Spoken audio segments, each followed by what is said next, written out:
Nagkaroon po ng aberya kamakailan sa eGov.ph app at kaugnay niyan makakausap po natin Department of Information and Communications Technology Undersecretary for E-Government, David Almirol. Yusek, good morning, sir.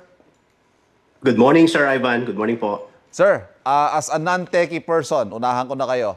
Paki-explain ano po yung naging ugat ng aberya sa eGov.ph. Ang puno-puno dito po ay sa sobrang dami po ng gumagamit po no sa eGov no. Okay. Tandaan natin na ang eGov po ay unified platform at naka-integrate po dito ang mahigit 1,000 government systems para po maiwasan yung paulit-ulit po na registration at submission ng document. Kaya sinimplify po natin yung process. So sinusuportahan natin po dito yung mahigit 3,000 po na servers ng iba-ibang klase ng government services.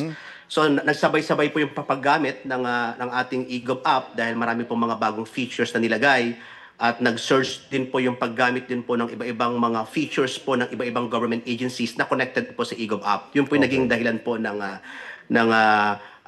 maintenance natin po ng ilang araw. So, capacity versus actual usage, ano po yung mga numbers?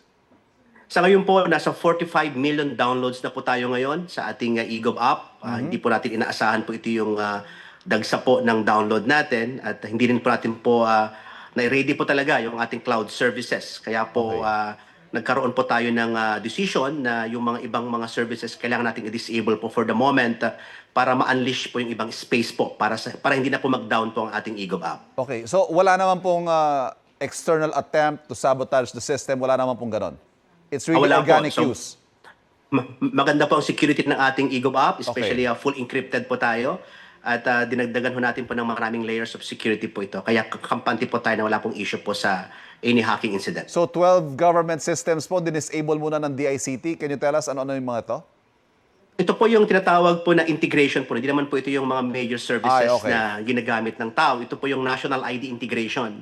So isa po dito po yung medyo nagkaroon po ng ng issue. Ito po yung sa DSWD, yung TESDA, yung PhilHealth. Ito po yung National ID Integration. Hindi po ito mismo yung service po ng DSWD or service mismo ng PhilHealth or service mismo po ng Pag-ibig or GSIS. Ito po yung National ID Integration lang po. Yun po yung ating dinisable kasi yun po yung sobrang dami ng gumagamit po sa ating Digital National ID. Meron po tayong nasa 91 million digital national IDs now na ginagamit po yan sa identity verification. Kasama po yung mga bangko, kasama yung mga e-wallet players, at kasama po yung mga government agencies. Yan po yung ating pong dinisable po for the moment po. So kung kailangan po natin i-upgrade ang capacity, magkanong budget po ang kailangan? So mayroon na pong budget actually yan ng 2025. Na-allocate na po yan ng around 500 po to assist po yung 1,058 government systems. Para po wala po magiging issue. Hindi lang po yan nagkaroon ng releasing kasi kailangan po i-comply po yung mga documentation po na kakailanganin.